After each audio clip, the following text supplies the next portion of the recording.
Ya bueno, chicos, hoy día tenemos que hablar sobre la lectura de Contreras, que es una lectura sobre la independencia.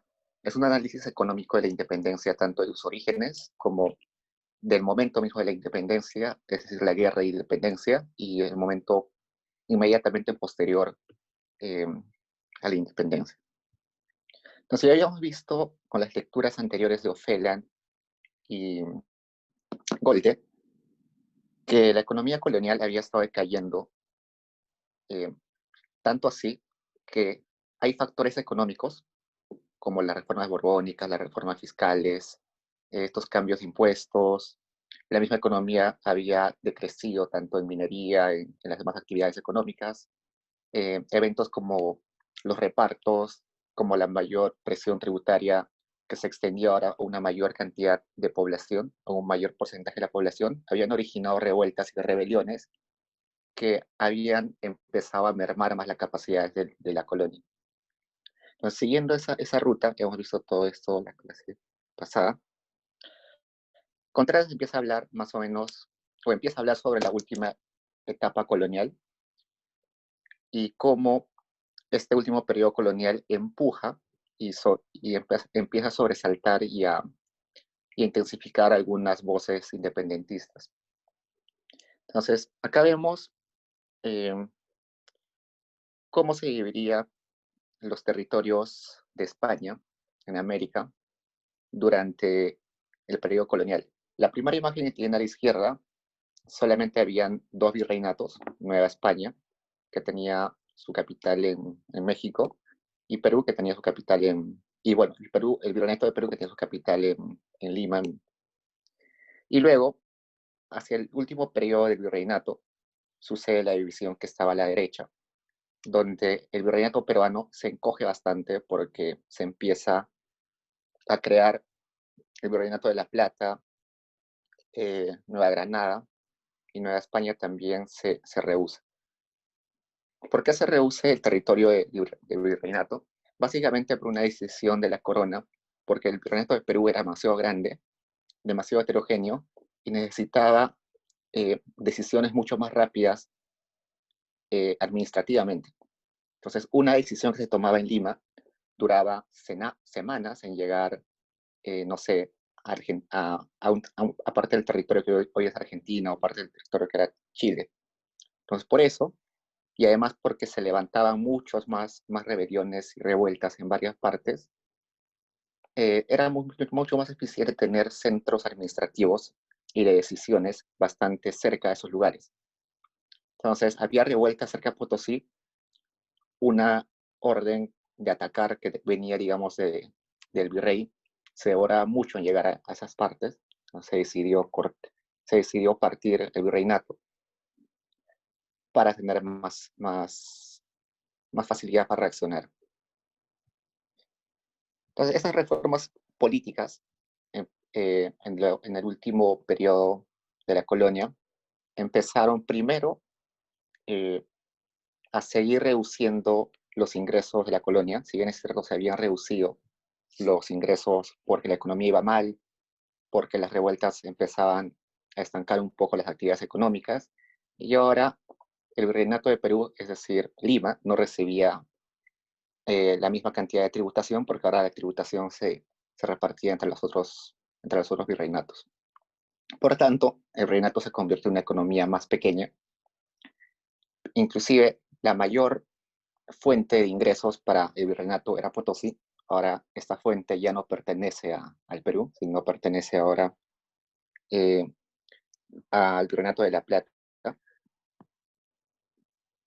Y por tanto, y con eso se reducen los ingresos del virreinato peruano.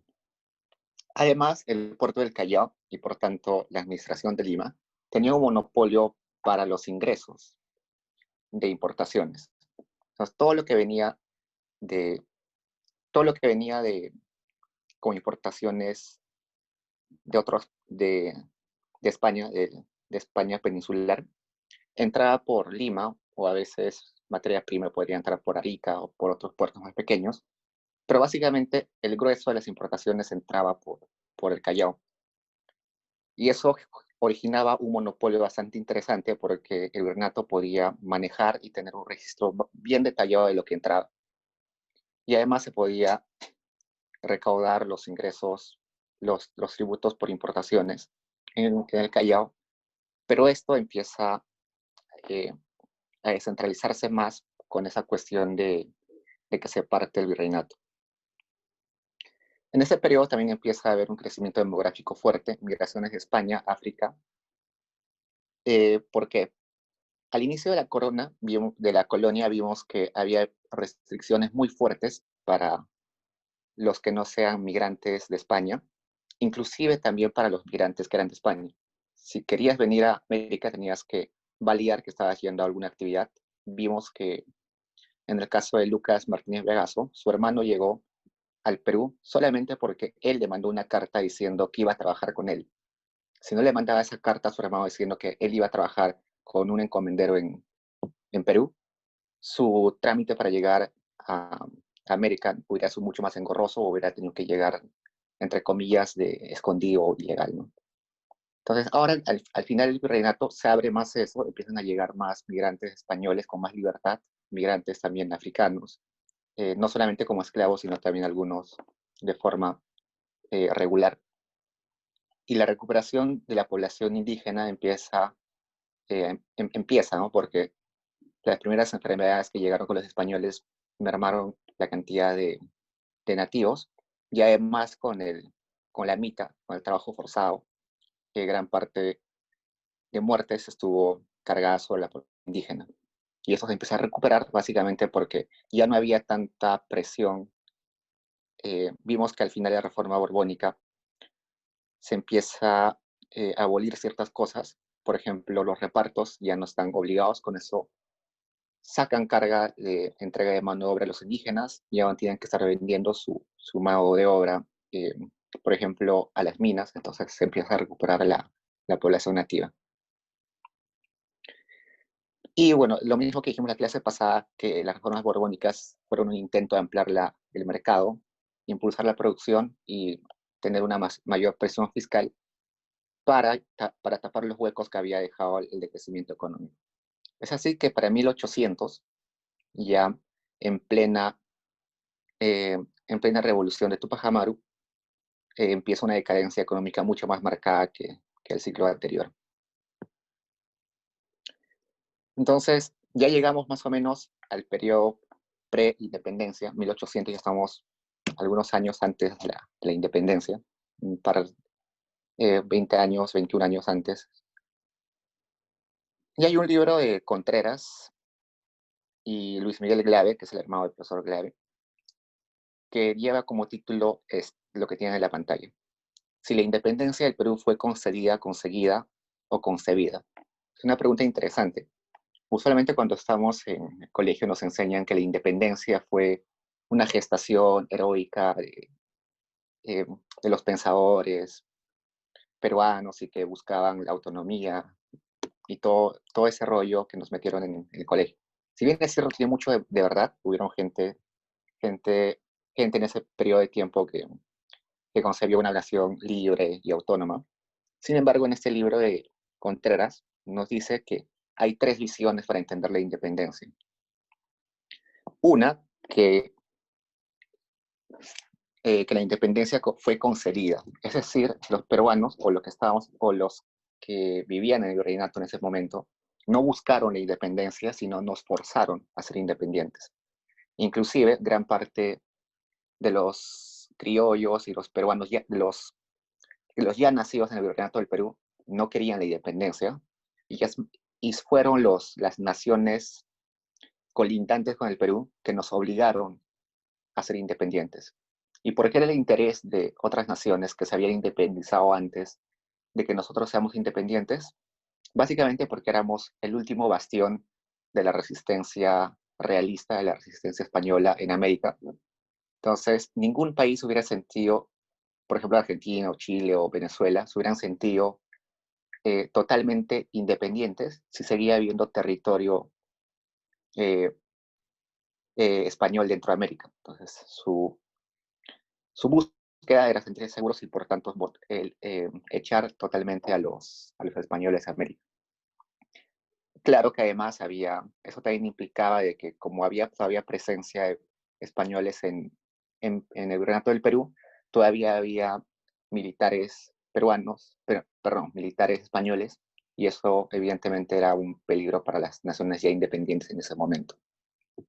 Entonces, básicamente ellos nos obligaron, y por tanto las figuras eh, importantes en nuestra historia de independencia no son peruanos. San Martín y Bolívar, ninguno es peruano, uno es argentino y otro venezolano. Entonces se dice que Lima era antirrevolucionaria. O sea, Lima, la gente de Lima no quería la revolución, no quería la independencia, sino nos empujaron otras naciones. Esa independencia impuesta a la fuerza, y por tanto no fue una independencia que se pudo concretar definitivamente. Como lo hicieron otras naciones por nosotros, la, eh, no tuvieron, su objetivo era votar a los españoles, pero no su objetivo era concluirla y dejar una república bien armada, sino simplemente echar a los españoles. Una vez echados a los españoles, eh, dejaron el objetivo y no les importó concluir en armar una república verdaderamente bien estructurada. Y en ese sentido, como no fueron los peruanos que impulsaron eso, no fue legítima totalmente ante la población. La población misma no sabía qué pasaba y muchos de los que se quedaron dentro del país no estaban de acuerdo con la revolución. Entonces no era legítimo y por tanto los inicios como república fueron bastante difíciles, engorrosos y llenos de contradicciones, porque ni siquiera los que quedaron al mando sabían si querían volver a ser eh, colonia o ya querían ser una república. Esto a la larga y que va a afectar en los siguientes años de la república, y lo vamos a ver en las siguientes lecturas luego del parcial, endeudaron en gran parte al país. Tanto tanto el ejército de San Martín y el ejército de Bolívar no vinieron gratis, sino que cobraron por sus servicios. Los primeros gobiernos legitimaron una deuda con ellos, una deuda bastante grande, que vamos a ver luego que no se pagó, pero que sí eh, tuvo bastante presión en los primeros gobiernos de la República. Entonces eh, eso es lo que pueden más o menos recordar para las siguientes clases. Mientras tanto, otros autores como Basadre dicen que la independencia fue conseguida. Es decir, sí fue pensada por los nacidos en el virreinato peruano. Y ahí la figura más resaltante es Tupac Amaru, ¿no? Se dice, para estos académicos, dicen que la independencia empezó, o el primer grito independentista fue el de Tupac Amaru. Como vimos en las sesiones pasadas, no necesariamente fue así, porque Tupac Amaru tenía más objetivos económicos, porque se le afectaba, porque los impuestos y los repartos afectaban a sus trabajadores, a su acceso de mano de obra, porque él era un trajinante que dependía del comercio con Potosí, dependía de que los indígenas fueran a trabajar para él en, el, en la producción del trajín, dependían de que esté disponible las llamas, el ganado, de que esté disponible una economía de los indígenas que podría subsidiar la actividad de él como trajín, como empresario del trajín. Entonces, más su primer impulso para empezar una revolución fue un impulso económico, más no fue un impulso ideológico. Entonces, si bien es cierto, luego se dice que Tupac Amaru sí tuvo un cambio en sus ideas, y no solamente fue económico, sino luego se transformó a algo más ideológico. Eh, eh, Todavía no está muy claro en la historia, y por tanto es que Tupac Amaru eh, es un objeto de estudio bastante interesante y amplio. Todos los años sale algún libro sobre Tupac Amaru con datos nuevos. No se sabe bien qué es lo que buscaba, no se sabe bien cómo lo hacía. Hay un montón de dudas sobre él. Entonces, esta concepción de que la independencia fue conseguida tiene dos etapas.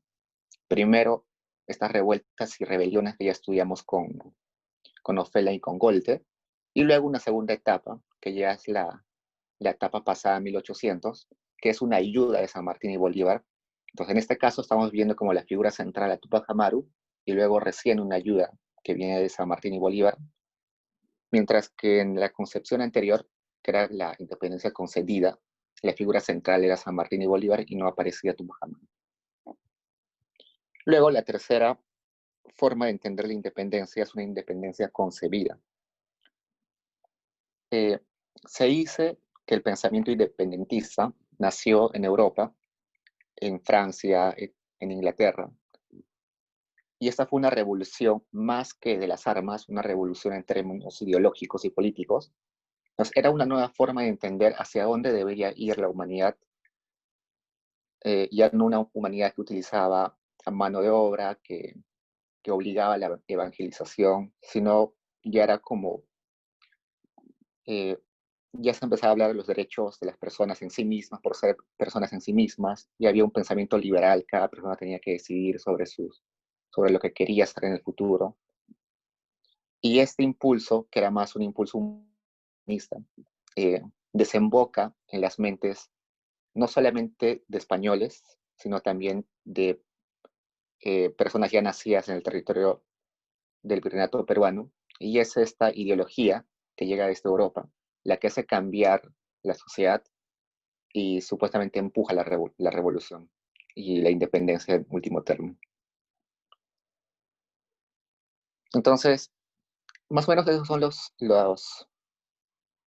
eh, las explicaciones de la independencia. Como ven, puede haber explicaciones parciales desde un enfoque económico.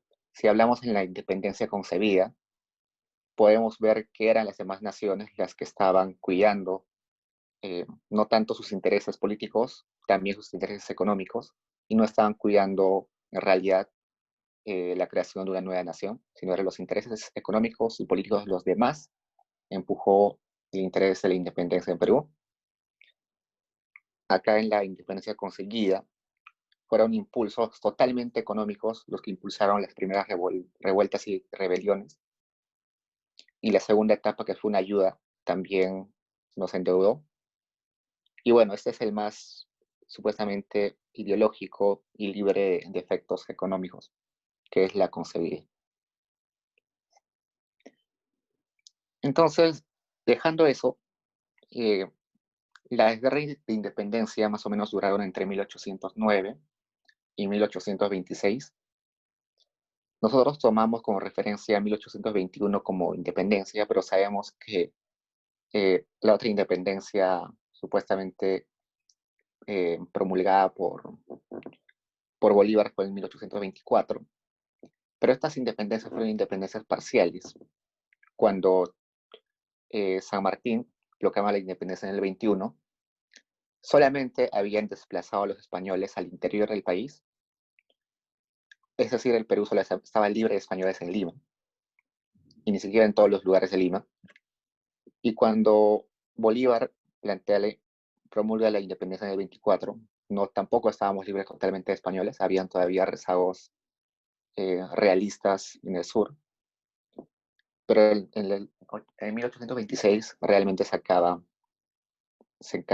la guerra de independencia. Esta guerra de independencia dice que el Perú fue fidelista. ¿Por qué fidelista? Sí, porque el Perú apoyaba en su gran mayoría a la corona española, no apoyaba al ejército independentista.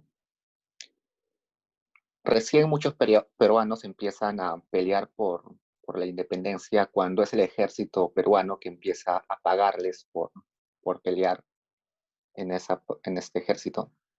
Pero como ya les dije, la mayor parte de la población estaba como al margen de este evento. Les daba igual si ganaban o no. Y tiene sentido, ¿no? Había bastante pobreza, los indígenas sufrían un montón por la presión tributaria, por las obligaciones en dar su mano de obra. Entonces, sus preocupaciones del día a día estaban más enfocadas a la actividad diaria y a sobrevivir y a subsistir que, en la guerra, que independizarse, que no era un concepto todavía bastante claro. Entonces, esto hizo de que la guerra sea costosa y prolongada, como todavía la gente no estaba segura de qué apoyar, no sabía qué apoyar, simplemente estaba al margen, no había mucha presión para alcanzar la independencia. Fue costosa, tuvimos que pagar a los ejércitos de San Martín y Bolívar, fue prolongada, fue una de las independencias más largas. Fuimos uno de los el último país en América Latina en independizarse de España. Claro, hubieron otros que, por ejemplo, que se tenía que independizar de Francia, los países que están al norte de Sudamérica, Guyana y todos esos. Ellos sí se independizaron después que nosotros, pero de España fuimos los últimos en independizarnos. Y eso fue porque fuimos el último bastión realista. Entonces, hay teorías sobre, sobre las consecuencias económicas de las guerras. Si vemos ejemplos, por ejemplo, la Segunda Guerra Mundial, la Primera Guerra Mundial, nos dice que las guerras pueden empujar la economía y de algún modo también empujar la innovación. Fue la Segunda Guerra Mundial y luego la Guerra Fría las que, por la presión de competir con otras naciones, hacían de que tanto Estados Unidos y Rusia tuvieran gran cantidad de innovaciones, gran parte de los inicios del Internet, gran parte de las nuevas tecnologías en energía, se originaron en esos periodos de guerra. Y puede haber un impulso de producción por la demanda, por la guerra. La guerra demanda eh, armas, demanda alimentación, demanda textiles para que se vistan los soldados, demanda transporte. Entonces, hay una economía de guerra que puede impulsar la economía eh, y quizás activarla mucho más. Entonces, nos preguntamos, y el texto de Contreras se pregunta, ¿hubo este tipo de consecuencias favorables por la guerra de independencia? Y su respuesta es no. No hubo innovación porque no teníamos necesidad de quizás innovar en armas, ¿no? Las armas eran traídas de fuera. No hubo un impulso a la producción porque básicamente todo lo que utilizábamos ya era traído por los ejércitos de Bolívar y San Martín. Pero lo que sí hubo fue reasignación de factores de producción, tanto tierra y capital. Entonces, al irse un montón de españoles, esas tierras que dejaban se tuvieron que reasignar y los capitales, es decir, las empresas o pequeñas empresas, pequeños obrajes, también se tuvieron que reasignar a otras personas. Y evidentemente hubo una reasignación del poder político. Las decisiones ahora caían sobre otras personas y no sobre los que estaban al mando durante la colonia. Más consecuencias sobre la guerra del Pacífico, de la independencia, perdón, es que hubo destrucción de la fuerza productiva, hubo muertes, evidentemente, es destrucción de mano de obra y destrucción de capital. Expropiación de propiedades, por tanto, se violaron muchos derechos de propiedad, pero bueno, es lo que pasa en la guerra siempre. Toma de centros productivos, evidentemente eh, era de interés para ambos bandos estar al mando, por ejemplo, de las grandes fábricas de textiles, porque eran ellas las que abastecían. Era de interés de ellos tomar posesión y control de las grandes plantaciones y las grandes haciendas, porque de ahí tenían que sacar los recursos para alimentar a sus soldados. Entonces se tomaron muchos centros de producción, tanto plantaciones, haciendas grandes, para producir para la guerra. Para costear la compra de armas, la paga a muchos soldados, porque no todos peleaban gratis, también se tuvo que aumentar los impuestos. Y como dije acá, o como dije antes, hubo un aumento de la deuda, una deuda exponencial a los ejércitos de Río de la Plata, de Chile, de Nueva Granada, que fueron los que cobraron por venir e independizarnos. Si bien es cierto, hay una toma de los centros de producción agrarios, el sector agrario entra en crisis porque se empieza a saquear estos centros. Ya no se empieza a manejarlos con una lógica de producir a largo plazo, sino simplemente sacar lo que hay y no pensar en la producción en los siguientes periodos, los siguientes años. Durante un periodo hubo un bloqueo naval terrestre, no podíamos comerciar, ningún barco podía salir, entonces se estancó las importaciones, exportaciones. Evidentemente los precios en la guerra suben drásticamente porque no hay abastecimiento de recursos. Y gran parte de los españoles que estaban acá empiezan a migrar, a regresar a España. Incluso muchos nacidos en Perú empiezan a migrar a España, descendientes de españoles. Y esto genera en la economía una migración de capital humano. Se dice, bueno, el texto de Contreras, que gran parte del capital humano más educado y por tanto supuestamente el capital más rico migró de acá primero por miedo a verse en medio de una guerra y poder morir, inclusive sin tomar partido en ninguno de los dos lados, y muchos de ellos porque se quedaron sin trabajos. Por ejemplo, si pensamos en esto de que los dueños de las haciendas traían a sus familiares para trabajar acá y eran ellos los administradores, supuestamente los que manejaban bien.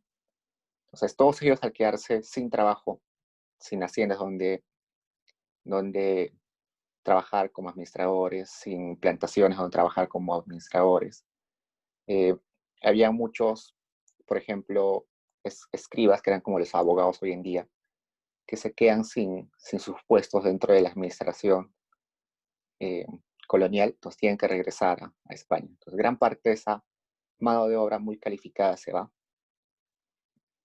Y la única industria que en realidad eh, se benefició fue la industria textil. La industria textil sí creció bastante durante ese periodo. La demanda por uniformes, por tiendas de campaña, por todo lo que sea textiles, creció un montón.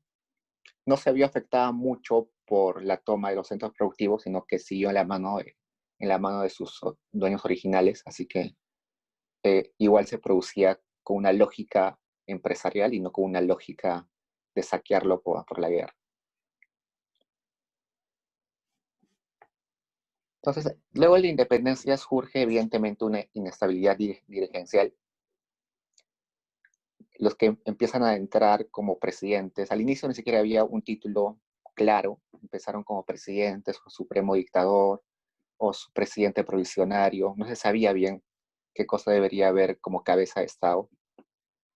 Entonces, al no saber cómo se dirigía, no se sabía hacia dónde debíamos ir. Nos pasamos mucho tiempo reflexionando y pasamos reflexionando sobre a dónde deberíamos ir y pasamos bastante tiempo en esa reflexión y nos quedamos un poco atrasados con otros países como Venezuela o Argentina o el mismo Chile, que como ya tenían todo claro desde antes de luchar por la independencia, apenas se sentó la República, empezaron a buscar un solo objetivo. Acá todavía no sabíamos qué cosa queríamos ser. Sí, exacto, a eso se refiere Contreras con anarquía política. Hubo un desorden político, nadie sabía qué hacer. Eh, y luego vamos a ver, creo que el texto de Gutenberg, que habla sobre caudillos. Entonces, este desorden político origina y da libertad a que se originen caudillos, personas que ellos mismos atribuyen, que son los que deberían tomar el poder por diferentes razones, quizás se sentían los más inteligentes, se sentían los que tenían más apoyo de la población, se sentían que podían armar o convocar un ejército más grande. Entonces, ellos empiezan a tomar el poder de la presidencia, eh, pero aparece otro que se siente con legitimidad y toma el poder.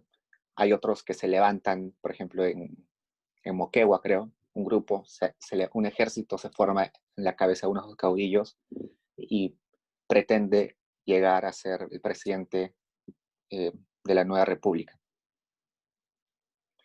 Sin embargo, estos nuevos gobernantes eran eh, eran buenos políticos, lograban convencer a las personas, lograban aglutinar ejércitos que apoyaban sus ideales, su pretensión de llegar al poder, pero eran malos administradores. Entonces, los primeros gobiernos quizás lo hicieron bien porque lograron legitimar de alguna forma la presencia de una república, lograron conquistar las mentes de las personas y las personas empezaron a pensar diferente que al inicio. Al inicio pensaban que, porque algunos decían, ¿no sería mejor regresar a ser colonia? Si no sabemos dónde ir, ¿no sería mejor quedarnos donde estábamos antes y estábamos seguros? Esos nuevos políticos sí lograron convencer de que el mejor camino era la república, pero no sabían administrar y era peor, esto era mucho más grave porque teníamos que armar una administración gubernamental, teníamos que armar una estructura. Entonces no supieron armar esa estructura que luego nos costó varios años de retraso. Eh, y otra característica es que nos habíamos acostumbrado a vivir de la minería y no supimos crear otro tipo de riqueza, muy diferente a Buenos Aires, donde sí hubo densidad de comercio. Entonces la economía básicamente colonial era una economía rentista. Una economía rentista es una economía que se basa en la propiedad de un bien y ganar por esa propiedad, pero no ganar por, eh, por capacidad productiva. Entonces, la palabra rentista viene exactamente eso de renta, de alquiler. Entonces, yo tengo 10 casas, alquilo cada casa y vivo bien porque gano mis alquileres, pero simplemente estoy sentado en mi casa, no produzco, no necesito innovar ni tecnológicamente ni organizativamente, no necesito mejorar mis bienes, no necesito pensar en cómo ganar clientes, simplemente alquilo. Entonces, en la época colonial nos habíamos acostumbrado a eso. Los dueños de las minas se sentaban y esperaban a que simplemente los trabajadores, al estar obligados por la mitad, trabajen y sean un pequeño grupo de administradores, sea los que organicen esta actividad, pero no pensaban en cómo producir más, no pensaban cómo innovar, solamente pensaban en ser dueños y nada más. Y esto es algo que se ha arrastrado con varios años. Vamos a ver que inclusive hasta 1900 seguíamos teniendo una clase empresarial rentista que se conformaba con tener propiedad, pero no, no buscaba innovar. Y esto es distinto a lo que pasó en Argentina.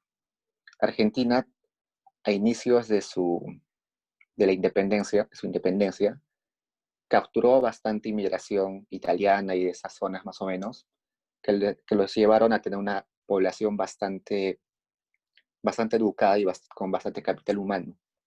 Entonces, no es casualidad que más o menos para 1900, 1890, 1900, Argentina haya sido el primer foco comercial de esa parte del continente. Las primeras grandes industrias como Unilever, no sé si se acuerdan de Unilever, que hoy existe, creo que hace jabones Dove. Eh, Gran parte de las cosas que tienen en su casa, con tanto de limpieza y todas esas cosas, provienen de esa empresa Unilever. Unilever es una empresa, creo que inglesa, si no me equivoco, que su primera casa matriz la puso en Argentina. ¿Y por qué ponen en Argentina su primera casa comercial? Porque ven que en Argentina había, primero, una gran densidad de demanda, mucha población, por tanto producir era bastante rentable donde hay mucha población. Eh, y segundo, porque era un lugar donde había bastante actividad empresarial. De por sí ya había, antes de que llegaran ellos, mucha actividad comercial. Pues el comercio creció mucho más rápido en Buenos Aires, luego en Chile, pero en Perú se demoró muchísimo. Por otro lado, teníamos esta noción de regionalismos en el Perú. La capital funcionaba muy distinto a lo que era Cusco. El Cusco funcionaba muy distinto a lo que funcionaba en el norte. Entonces teníamos muchas rupturas regionales, también reforzadas por diferencias culturales, raciales, que hacían de que ninguna región, ningún territorio eh, busque los mismos objetivos que la capital. Y bueno, eso también se arrastra hasta ahora, ¿no? Entonces, post-independencia, ya acababa más o menos todo este desorden político. hay una recuperación demográfica, los nativos ya no van a tener ninguna obligación de pagar mitad, pagar impuestos, tributos.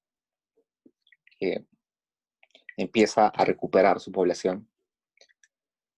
Y al ya no haber restricciones para migrar, empiezan a migrar de otros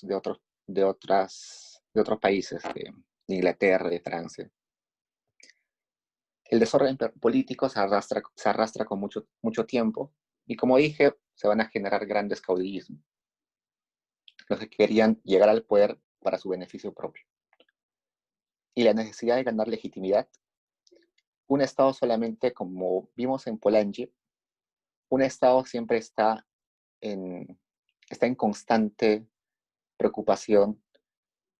El Estado siempre tiene una preocupación de ser reemplazado por otro, ¿no? Es muy teórica su explicación de Polanyi, pero es básicamente esto, ganar legitimidad. Si no tiene legitimidad, el Estado no puede cobrar impuestos, no puede hacer transformaciones, simplemente está de adorno. Así que los primeros años se tuvieron que luchar eso, y luego vamos a ver en unas lecturas posteriores una historia más amplia de cómo se formó el Estado-Nación peruano. Se desmontaron los privilegios de la colonia, la relación de las élites con el Estado se rompe. Ahora son nuevos grupos de poder los que están en el Estado y los que pueden influir en el Estado. Inicialmente más académicos, todos los que tenían poder económico se van del país, y ahora es una nueva clase que empieza a ser los que manejan el Estado. Y la élite empresarial ya no es esa élite española, sino ahora se reemplaza con una élite inglesa. Entonces los ingleses son los primeros que ven América Latina luego de la independencia y dicen, ahí hay posibilidades de hacer algo. Pero como los ingleses no saben cómo manejarse en América, no saben cómo funciona la economía de América, y además también tienen miedo de que si vienen sean rechazados. Evidentemente había una sensación de los americanos acá, de los peruanos y todos, inclusive argentinos, chilenos, todos, tenían un recelo de la gente extranjera, ¿no? Nos habían dominado tantas décadas, tantos cientos de años, y que venga alguien a tratar de poner una gran empresa podía asustar a los nacionales acá. Entonces, estos extranjeros que tenían el capital para invertir y todo ello, por no saber cómo es la economía y tener miedo de que los rechacen, empiezan a tener relaciones o ligarse empresarialmente con las élites americanas. Entonces vamos a ver en algunas lecturas que las primeras grandes empresas de peruanos en el Perú son básicamente de una clase alta, pero que invierte junto con algún empresario británico. Y bueno, luego ahí mencionan que se comercia más con Europa que con Sudamérica.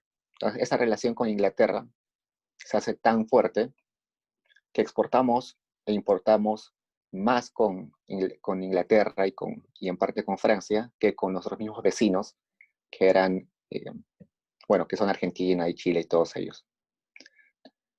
Como nosotros en Sudamérica todos teníamos básicamente lo mismo, todos teníamos metales, todos teníamos agricultura.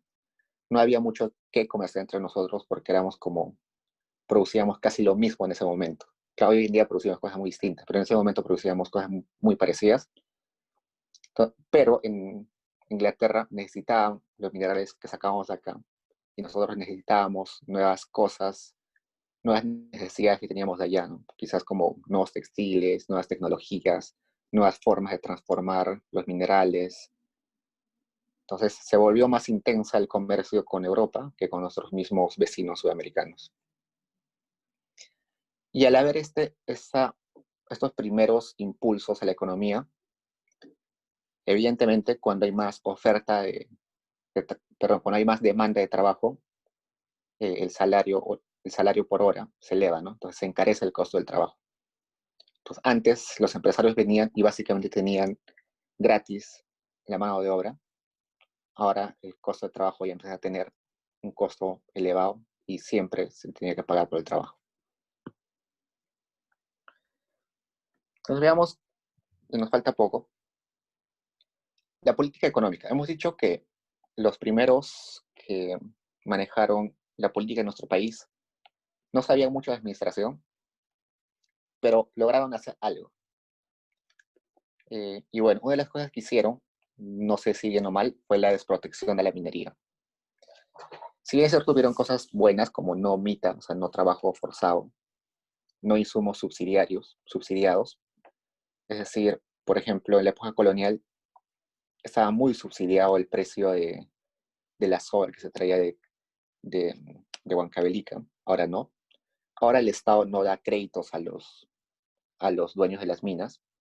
Durante la colonia se les daba créditos, la corona les daba créditos a los dueños de las minas. Ya no hay facilidades de transporte.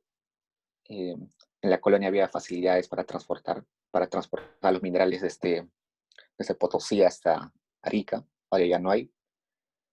Pero además surge una diferencia sustancial. El Estado ya no ve a los metales como sinónimo de riqueza.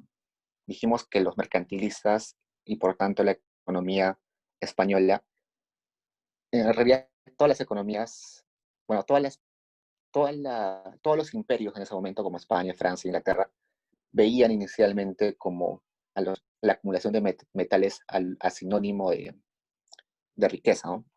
Ahora no sucede así, el Estado no ve a, a los metales como sinónimo de riqueza, los ve como riqueza, pero no los ve como la única forma de riqueza. Entonces, por tanto, ya no, la mirada del Estado no está solamente en la minería, sino está en muchas más actividades. Además, como el país y la población había sufrido durante años por la minería, había un discurso político que decía minería no, porque la minería nos ha traído muerte y nos ha traído devastación y todo eso. Entonces, por tanto, se protege totalmente la minería. La minería es mala porque ha traído daño a la sociedad y por tanto no vamos a proteger la minería de ninguna forma. Entonces, esto se arrastra muchos años, tanto así que las primeras leyes de minería de este gobierno creo que recién son en 1900. Entonces pasan como 80 años, casi 80 años, en la cual no hay una ley verdaderamente que regule la actividad minera. Y básicamente por ese miedo que teníamos del pasado. La economía se abre, dijimos que la economía española y por tanto colonial era una economía proteccionista, solamente podíamos comerciar con España o con otras colonias españolas, y si queríamos comerciar con otros imperios como con Inglaterra o con Francia, tenía que ser como intermediario España, es decir, recién llegaba a España y luego España recién lo vendía a ellos. Ahora teníamos libertad de comercio y bueno, teníamos una política exterior predecible, ¿no? En la colonia era muy impredecible eh, cómo era la política exterior, porque en la colonia las relaciones económicas estaban muy marcadas por relaciones políticas, es decir, si un imperio se peleaba con otro imperio por cualquier cosa, ya no podíamos venderle a ese imperio. Pero ahora ya no priman las relaciones políticas, sino ahora prima el interés económico. Entonces, ¿quién te paga más? Ahí le vendes. Antes era, me puedes pagar más, pero yo tengo más afinidad ideológica con el otro imperio, así que le vendo al otro imperio, a pesar que pague menos. Entonces, ahora todo es interés económico, me interesa, solo me interesa quién me paga más, no me interesa si me cae bien o no me cae bien. Las aduanas, como vimos, que ya eran un tipo de impuesto en la colonia, que fue un impuesto que se extendió mucho más y se acrecentó más con las reformas borbónicas, se transforman, no se eliminan, muchos impuestos se eliminan, como los impuestos a las transacciones ganaderas, se eliminan totalmente, pero una de las que quedan es esa de las aduanas. Entonces, para ingresar, en aquel momento para ingresar mercancías y para sacar mercancías se pagaba. Hoy en día creo que solamente se paga por sacar mercancías. Perdón, por entrar mercancías. Por sacar es casi nada. Inclusive hay casos que no se pagan casi nada. Pero estas aduanas no son como hoy en día, de que el Estado pone, no sé, oficinas aduaneras en el Callao, en las fronteras con Chile, y el mismo Estado cobra, si no eran derechos que se vendían. Es como un peaje. Entonces, había el puerto del Callao, una oficina de aduanas, y el Estado la subastaba. Decía, ¿quién me puede dar más por esto? Una persona o una empresa iba y decía, yo les doy tantos millones o tanto en oro, y esta persona se encargaba en cobrar los impuestos y se los quedaba con ellos. Al Estado solamente le daban ese derecho por el usufructo de esa oficina. Y bueno, no hubo un impulso a la infraestructura. Éramos un país todavía pobre, que recaudaba muy poco, y no hubo dinero para gastar en infraestructura. La primera gran, el primer gran gasto del Estado en infraestructura fue los ferrocarriles, que vamos a ver luego, que se va a estudiar luego en la época de Guano. Pero antes de eso, el gasto en infraestructura era bastante marginal, era muy poco. Luego también llegan políticas fiscales. Ya dijimos que un alivio fiscal, es decir, se le quita las obligaciones de dar mano de obra, de dar tributo, que también en un sentido era una forma de ganar legitimidad. Entonces decías, los, el virrey te cobraba un montón de impuestos, ahora yo que soy el Estado no te cobro nada, pero respétame o algo así. Entonces yo trato de ganar legitimidad aliviándote, aliviando tu carga tributaria. Hay impuestos que se rehusan y otros que se eliminan totalmente, como el diezmo. El diezmo ya no existe. Existen otros impuestos, eh, como la alcabala, que todavía se mantiene. Hay un impuesto a las ventas generalizadas, que hoy en día se llamaría IGB, que también sigue. Y a todo esto, como hemos visto, hay muy poco gasto, porque no hay gasto en infraestructura, y también hay muy poco ingreso. Hay pequeño ingreso y pequeño gasto. Entonces, estamos un país con equilibrio, no estamos llegando a superávits o a déficits, pero es un equilibrio de bajo nivel. O sea, estamos bien, pero en, en, en niveles monetarios muy bajos. El gasto grueso que se hace en esta época post-independencia es gasto básicamente militar. Un país nuevo, y sobre todo una república nueva, y sobre todo que todavía no tiene legitimidad, todavía tiene que determinar sus fronteras.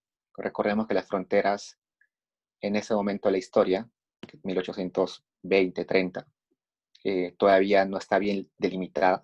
Es más, recién creo que en los 90 recién se marcó el último, en 1990 y tanto, recién se marcó el último, se marcó claramente la última porción de frontera que nos faltaba. O sea, en ese momento, para hacer respetar los territorios, para ganar legitimidad frente a las personas, se hace un gasto muy grande militar. Un país nuevo también necesita burocracia, necesita crear sus cortes de justicia, sus oficinas descentralizadas, sus representantes en cada región. Entonces, todo eso merece un gasto bastante grande en burocracia y en sistema de justicia. Y todos los gastos es básicamente gasto corriente. ¿Qué es gasto corriente? Gasto en sueldos, eh, prácticamente gasto en planilla. Pagar a los jueces, pagar a los militares, pagar a la burocracia. No hay gasto en infraestructura ni en otras cosas.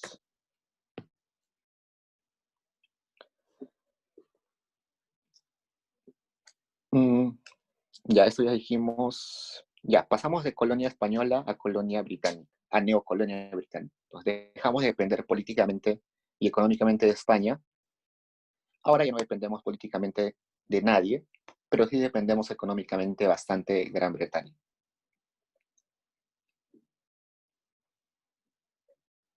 Y también dependemos culturalmente de Gran Bretaña.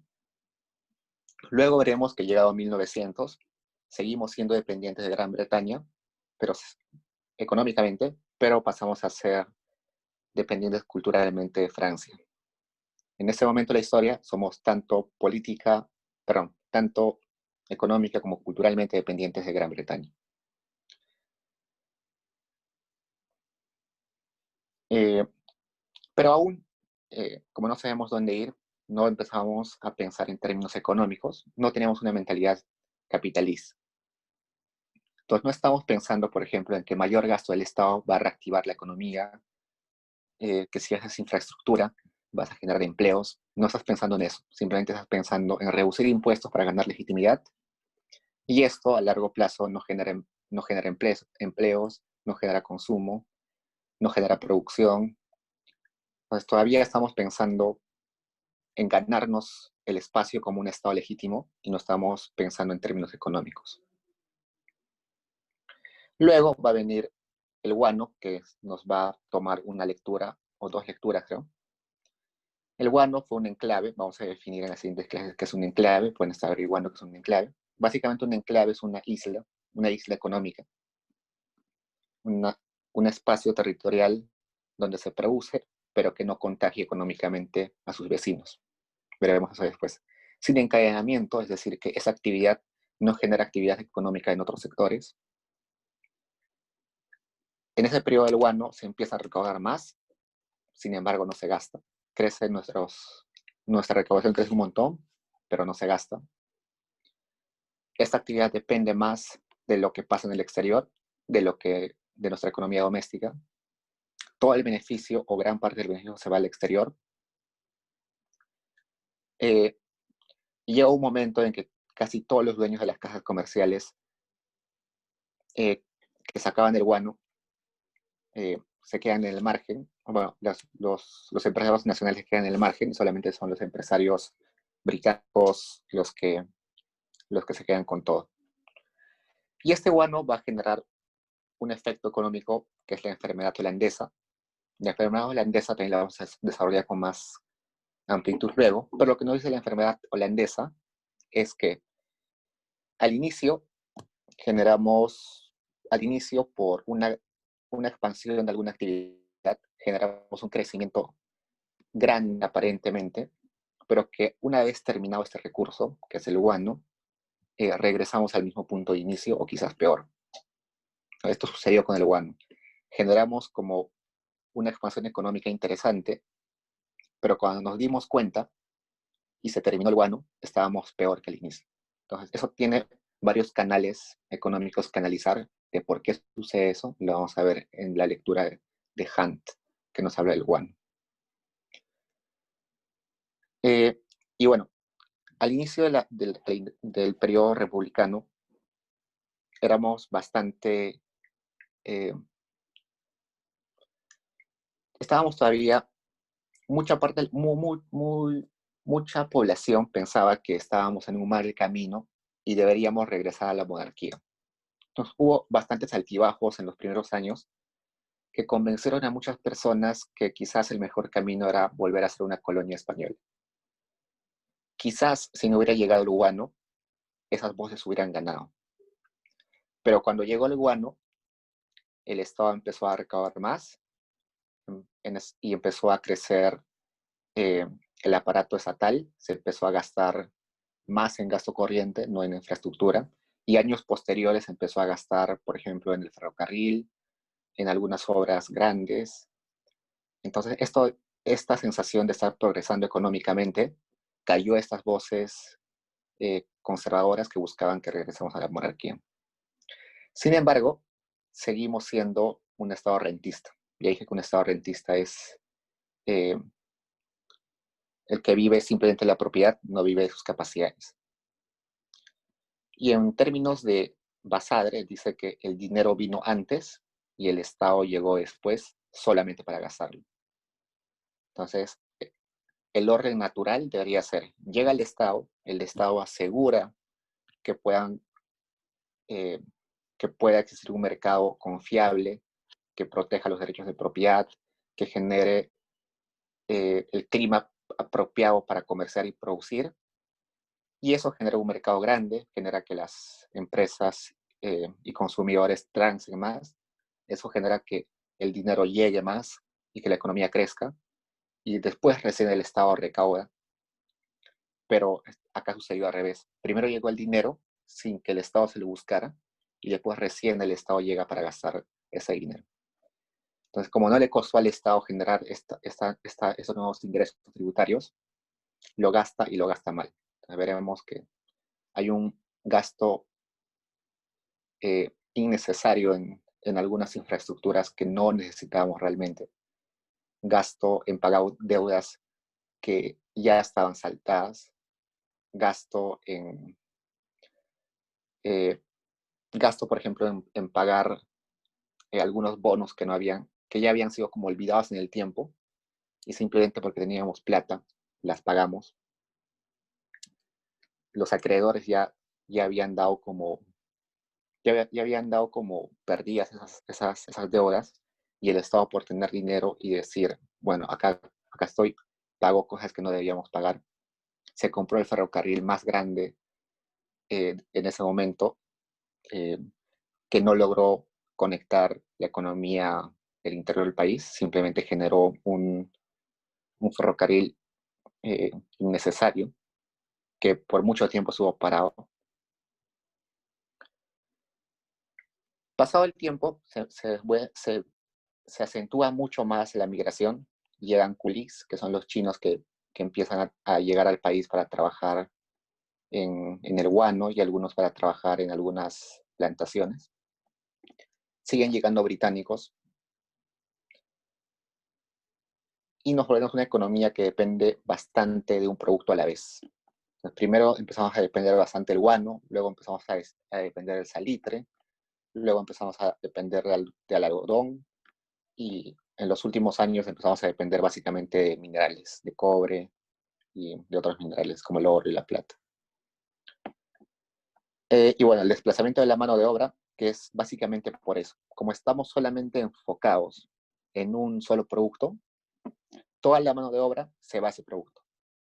Estamos ganando en guano, toda la mano de obra se va al guano. Una vez que el guano baja de precio, ya no requerido, toda esa mano de obra migra de frente al otro, que es el salitre. Se acaba o baja el precio del salitre, inmediatamente toda esa mano de obra se va a otra actividad. Y bueno, se acentúa el centralismo, como las islas guaneras estaban en la costa, muy cerca, y bueno, estaban en la costa, y se sacaban por el puerto del Callao y por algunos puertos de Paita, creo. Se olvida de la sierra y la selva, porque no habían actividades productivas que dieran tanto rendimiento como el guano. Entonces todo se invierte en la costa, alrededor de donde está el guano, y en la capital, y se olvidan totalmente la sierra y la selva, y con esto acentúan el centralismo que se arrastra por muchos más años.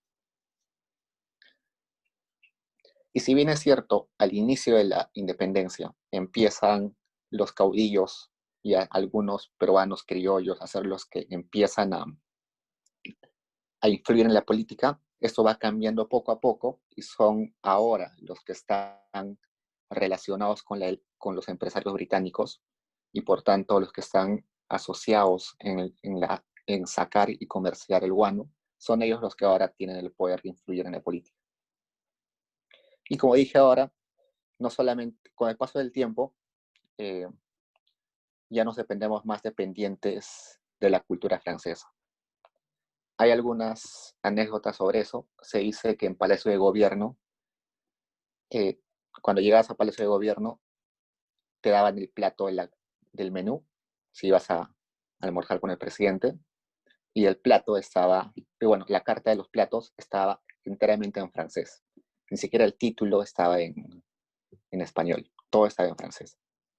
La comida que se servía en Palacio era francesa, varios presidentes vestían al estilo francés, salían a la calle y toda la gente vestía de modo normal como cualquier peruano, y los presidentes seguían vistiendo como franceses. Traían a los que les hacían los trajes, los traían desde Francia a confeccionarles sus trajes, y gran parte de la élite limeña de ese tiempo estaba muy, muy influenciada culturalmente con Francia, a pesar de que estábamos todavía bastante dependientes e influenciados por la economía inglesa.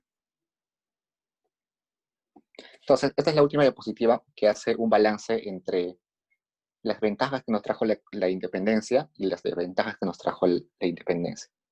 Entonces, las ventajas dice que nos trajo autonomía política y económica, podíamos decidir qué hacer con nuestro destino y qué hacer con los recursos.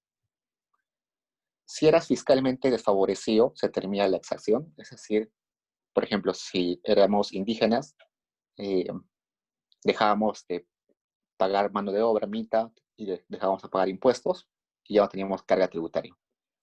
Y el país tenía libertad de comercial con quien quería, con quien le pagara más. Desventajas, un mayor costo de administración y gobierno. Al ser una república nueva, teníamos que armar todo el aparato administrativo y judicial, entonces el costo fue enorme para armar esta estructura. Si era fiscalmente privilegiado, como los dueños de las minas, entonces se termina ese beneficio totalmente. Y se pierde la zona de comercio protegida. Entonces, ahora nosotros vendíamos antes a nuestros vecinos, ahora nuestros vecinos son libres, nosotros también somos libres, entonces ya no tenemos ese monopolio con las demás colonias españolas, y es exactamente eso lleva a que ya no tengamos comercio continuo con nuestros vecinos, sino más con Europa. Y se pierde, y bueno, hay centralismo, ¿no? Dijimos que al estar la actividad rentable en la costa, todo se centra en la costa y principalmente en la capital. Bueno, chicos, eso es todo de la lectura de Contreras. Si tienen preguntas, estoy listo. Estoy para contestar.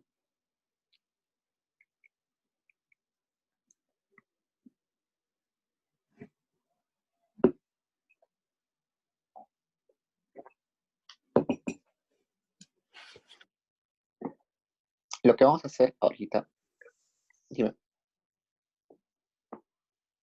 ¿alguien estaba hablando? Diego, ¿puedes volver a la diapositiva anterior? Ya.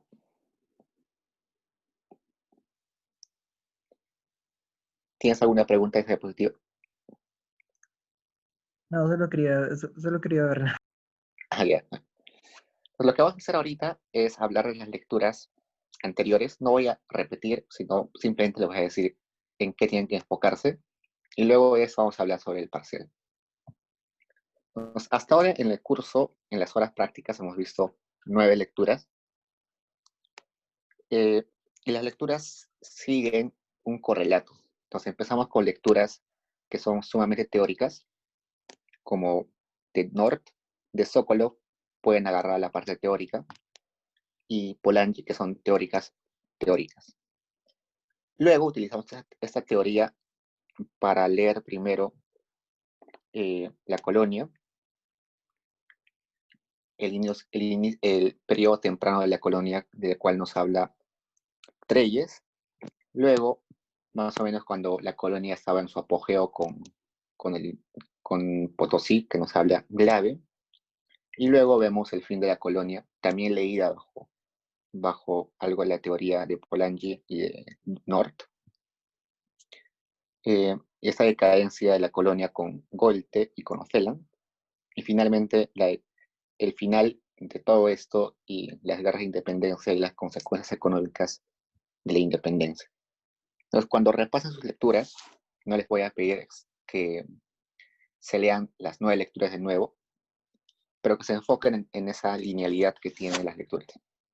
Porque seguro las preguntas que van a venir en el examen, algunas van a venir respecto a estas lecturas, no todas, y el profesor se va a preguntar también sobre las horas teóricas, pero si pregunta algo de esto, va a preguntar, contrasta tal lectura con tal lectura, eh, qué dice tal autor que podría ser contradecido por otro autor, si se puede relacionar la lectura de Polanyi, digamos, con la pregunta de, no sé, eh, de Glave, o si se puede relacionar Polanyi con Ofeland, qué relación tiene Goethe con Ofeland, qué se puede decir de North en relación a la lectura de Contreras, no sé, cosas así.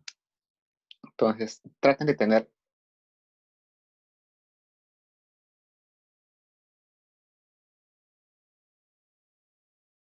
fijas. Pues con eso, más o menos ordenando su cabeza cada lectura, pueden tener ya una buena idea. Y sobre el parcial, como ya les dije, busquen exámenes pasados. Esto ya no lo voy a